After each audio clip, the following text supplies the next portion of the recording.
Hi, in today's video we are going to discuss optical properties of dental material. So let's start our video. Color. Let's define color. Light is a form of electromagnetic radiant energy that can be detected by the human eye. The eye is sensitive to wavelength from approximately 400 nanometer, which is violet color, to 700 nanometer dark red. The combined intensity of the wavelength present in a beam of light determine the property called color. देखो colour किस चीज़ को कहते हैं. Colour आपने देखा होगा कि इस चीज़ का फ्ला चीज़ का कलर ये है और फ्ला चीज़ का कलर ये है, लेकिन कलर है क्या? Colour is the combined intensity. ये एक कंबाइंड इंटेंसिटी है. किस चीज़ की intensity?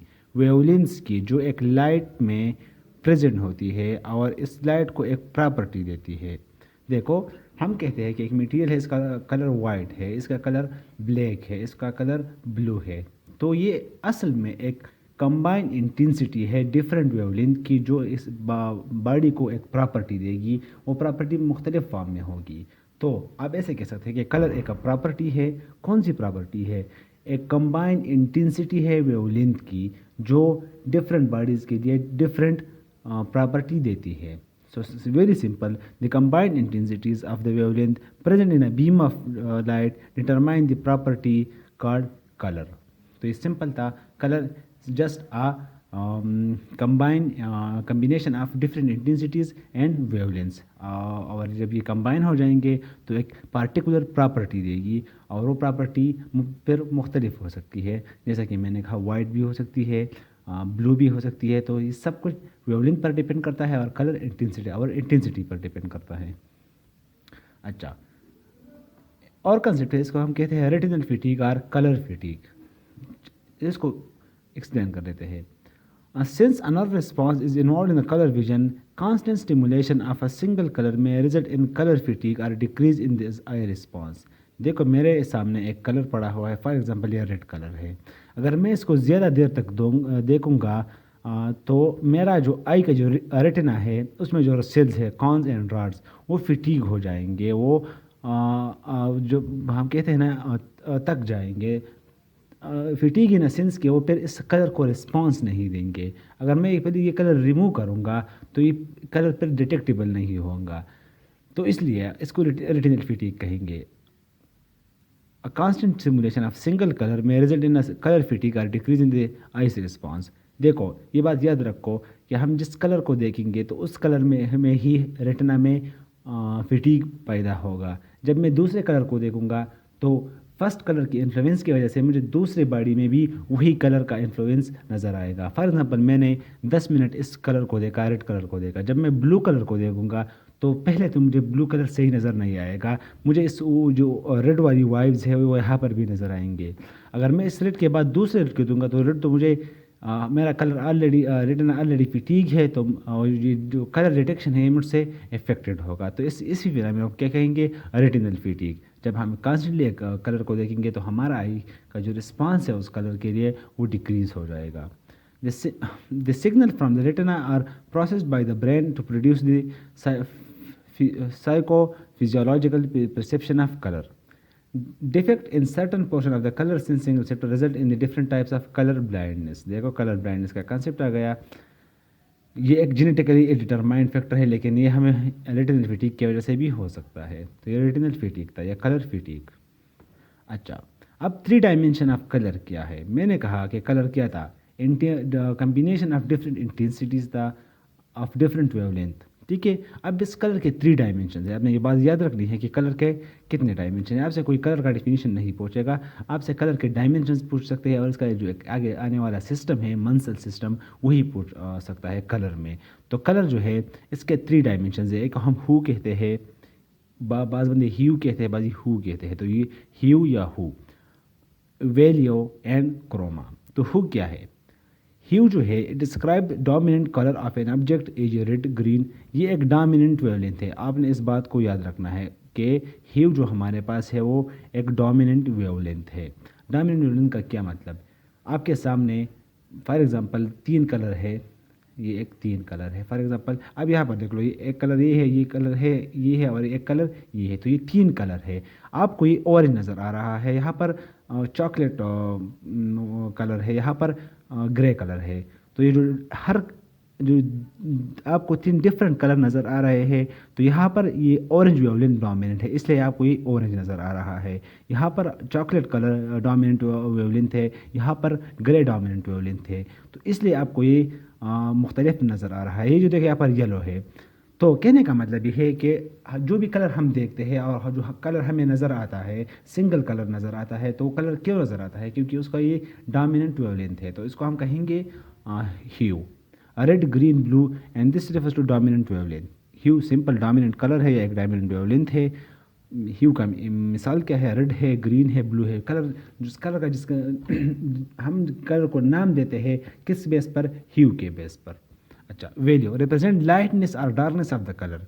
Values increase with lighter shade and decrease with darker shade. देखो कलर तो बेसिक कलर तो मैंने देखा, ये चॉकलेट कलर है। इस चॉकलेट में भी आपको मुख्तलिफ वेराइटीज़ नज़र आएंगे।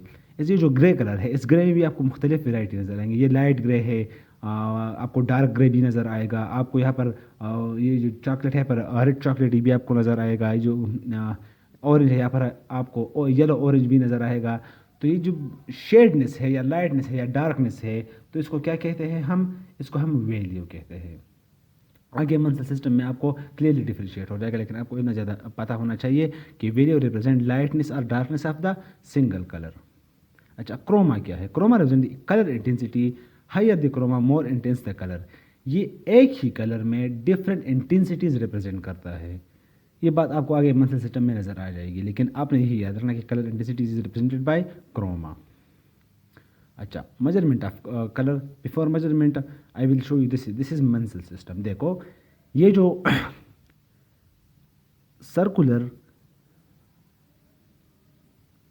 पोर्शन है, इसको हम कहेंगे ह्यू और डोमिनेंट वेवलेंथ। देखो यहाँ पर कलर है, पिंक है, यहाँ पर ब्लू है, यहाँ पर ब्लू ग्रीन है, यहाँ पर ग्रीन है, यहाँ पर ग्रीन येलो है, यहाँ पर येलो है, यहाँ पर येलो रेड है। तो ये जो डिफरेंट वेवलेंथ है, डायमंड, यहाँ पर डायमंड वेवलेंथ कौन सा है? ब्लू है। यहाँ पर डायमंड वेवलेंथ कौन सा है? यहाँ पर पिंक है, पर्पल सॉरी। यहाँ पर कौन सा है? यहाँ पर येलो है, यहाँ पर भी येलो है। तो ये जो डिफरेंट वेवलेंथ है और ये जो सर्कुलर फॉर्म में है, तो इसको हम क्या कहेंगे? हू कहेंगे या ह्यू कहेंगे। अच्छा, अब देखो मैं अगर सिंगल कलर को पिक करूँ, ये जो ग्रीन कलर है, देखो ग्रीन में 4 से लेकर 10 तक वेराइटीज़ आ रही है। तो एक सिंगल कलर की जो इंटेंसिफिकेशन है कि कितना इंटेंस है, इसको हम क्या कहते हैं? इसको हम क्रोमा कहते हैं। देखो अगर मैं यहाँ पर भी इस तरह फनल ड्रा करूँ, तो यहाँ पर भी ऐसा आएगा। यहाँ पर सीवियर डार्क होगा, यहाँ पर लाइट ब्लू होगा, ठीक है ना। तो जो सिंगल कलर की इंटेंसिटी रिप्रेजेंट करता है, इसको हम क्रोमा कहते हैं। और जो डोमिनेंट वेवलेंथ है, इसको हम क्या कहेंगे? इसको हम ह्यू कहेंगे। और जो लाइटनेस और डार्कनेस शो करता है, मीन जो लाइटनेस और डार्कनेस शो करता है, ब्राइटनेस और lightness and darkness, this is called value. ये क्या है? ये वैल्यू है, इसको हम ब्राइटनेस भी कहते हैं। तो वेरी सिंपल सिस्टम है ये। इसको हम क्या कहते हैं? मंसल सिस्टम। मंसल सिस्टम में अगेन सुन लो, ये जो सर्कुलर पोर्शन है, ये हमें ह्यू शो करता है। ह्यू क्या शो करता है? ह्यू हमें डोमिनेंट वेवलेंथ शो करता है। कलर का जो हम नाम देते हैं, तो वो ह्यू के बेस पर देते हैं। इसके अलावा हमारे पास जो क्रोमा है, ये सिंगल कलर की डिफरेंट इंटेंसिटीज़ शो करता है। Single colour different intensities. अच्छा, जो वैल्यू है, ये हमें स्ट्रेट लाइन और मिडल बार के फॉर्म में नज़र आएगा, और ये हमें लाइटनेस और डार्कनेस का इंटेंसिटी शो करेगा, कितना लाइट है फ्ला कलर और कितना डार्क है। अच्छा, अब मेजरमेंट वही बातें होंगी। One of the most commonly use method for define and measure colour quantitatively is called Munsell colour system. ये एक कलर सिस्टम है जो हमें क्वांटिटेटिवली कलर को डिफ्रेंशिएट करने में हेल्प कर देती है। क्वांटिटेटिवली कैसे, मैंने यहाँ पर आपको एक्सप्लेन कर दिया, लेकिन आपने याद रखना है कि Munsell system is based on quantitatively not qualitatively. It is coordinate system which can be viewed as a cylinder. देखो एक सिलेंड्रिकल सिस्टम है, आप देख सकते हो, और ये क्वांटिटेटिवली सिस्टम है। अच्छा, the lines arrange sequentially around the perimeter of the cylinder while the chroma increase along a radius from the axis। वही बातें हैं। The value of coordinates varies along the length of the cylinder from black at the bottom to the natural gray at the center or to the white at the top। देखो यही वो ही सारी बातें इसने इस पैराग्राफ में की है। अच्छा, नेक्स्ट जो हमारे पास एक प्रॉपर्टी है उसको हम कहते हैं मेटामेरिज्म। मेटामेरिज्म क्या है? Object can change colour under the influence of different light sources, this is known as metamerism. देखो आप एक टीथ का मिसाल लो, ये हमारे पास टीथ है, ये क्लिनिक में फॉर एग्जांपल क्लिनिक में कौन सा लाइट है? हमारा इलेक्ट्रिसिटी का लाइट होगा ना, तो वो इलेक्ट्रिसिटी का जो लाइट है आर्टिफिशियल लाइट है, तो उसमें वो डिफरेंट नज़र आएगा। लेकिन आप अगर बाहर जाओ और नेचुरल लाइट में देखो, सनलाइट में देखो, तो उसका अपेयरेंस मुख्तलिफ होगा। अगर आप उसको मून लाइट में देखोगे तो उसका अपेयरेंस मुख्तलिफ होगा। तो एक चीज़ की यहाँ पर हम टीथ लेंगे, जब वो डिफरेंट अपेयरेंस शो करता है under the different light, this is called metamerism. अच्छा, human eye can detect wavelength between, human eye के लिए इतना ये सेफ रेंज है, ह्यूमन आई इसी के दरमियान जो है कलर डिटेक्ट करता है। Colour matching perform by using Vita colour shade guide. Shade guide हम क्या चीज़ है? ये एक गाइड होता है जिसमें मुख्तलिफ शेड्स के टीथ होते हैं, और हम उसी को देखकर, न कि अपने ऑब्जर्वेशन को देखकर टीथ का कलर सेलेक्ट करते हैं। बाद औक़ात ऐसा होता है कि इंसान क्लिनिक में डेंटिस्ट टीथ लगा लेता है, और जो according to ambience light of clinic they look very good, but जब वो पेशेंट नेचुरल लाइट में जाता है तो वो इजीली डिटेक्ट हो जाता है कि इस कलर में मसला है। तो इसके लिए हमें शेड गाइड यूज़ करते हैं, जो कि मेटामेरिज्म के फिनोमेना को कम कर लेता है। It is important that object that appear colour match on one light में appear different when light is change. वही कंसेप्ट है metamerism. Colour matching should be done under two different light sources. देखो ये भी एक तरीका है कि हम एक जो कलर मैचिंग है ये दो नेचुरल लाइट में भी करें और आर्टिफिशियल लाइट में भी मैचिंग करें, दोनों में हम मैचिंग करें तो फिर ये मेटामेरिज्म का मसला नहीं होगा। हाँ, one of them should be day light, उसमें एक डे लाइट होना चाहिए और एक हमारा आर्टिफिशियल लाइट होना चाहिए। अच्छा, इसके बाद है फ्लोरेसेंस। What is fluorescence? देखो सब material have the property of fluorescence. सब मटेरियल में एक प्रॉपर्टी होती है जिसको हम फ्लोरेसेंस कहते हैं। फ्लोरेसेंस क्या है? डिफिनीशन देख लेते हैं, फिर मैं एक्सप्लेन कर देता हूँ। This is defined the ability to observe the light of one wavelength and emit light of different wavelength और कलर। देखो मेरे पास एक बॉडी है, ये जब इस पर लाइट पड़ता है, फॉर एग्जांपल ये ऑब्जर्व करता है रेड वेवलेंथ को, लेकिन जब ये इमिट करता है तो ये इमिट करता है ब्लू वेवलेंथ को। तो ये कैसे नज़र आएगा? ये ब्लू नज़र आएगा, हमें वही कलर नज़र आएगा जो वो इमिट करता है। तो this phenomena is called fluorescence. आपने इसको मेटामेरिज्म के साथ कंफ्यूज नहीं करना। मेटामेरिज्म क्या था?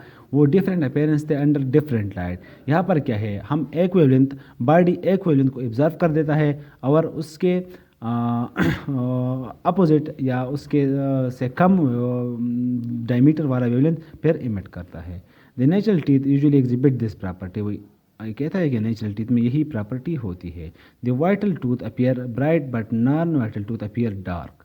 देखो वही जो वाइटल टीथ होता है वो हमें क्या नज़र आता है? ब्राइट। और जो नॉन वाइटल टीथ है मीन्स नॉन लिविंग टीथ है, डिकम्पोज होने लगा है या केवियस है, तो क्या नज़र आएगा? वो अपीयर डार्क, वो डार्क नज़र आएगा। अच्छा, इंपॉर्टेंस की डेंटिस्ट्री में क्या है? Some patient want their construction to match natural tooth under UV light condition in. अच्छा, some manufacture of porcelain include fluorescence matching in their product. देखो फ्लोरेसेंस मैचिंग क्या है कि एक बॉडी को हम मैच करें नेचुरल फ्लोरेसेंस की एबिलिटी तक। देखो मैंने कहा कि हमारे टीथ जो है उसमें फ्लोरेसेंस की प्रॉपर्टी है, तो हम ऐसा मटेरियल यूज़ करेंगे जो कि ऑलमोस्ट सेम फ्लोरेसेंस शो करे जैसा कि हमारा नेचुरल टीथ शो करता है। So that's all. I hope you have learn something variable from this video. If do so kindly like this video, subscribe this channel, and I am discussing all the properties of dental material, and then we will discuss gypsum product and many more. So like this video and subscribe this channel so you do not miss any update. Thank you so much for watching.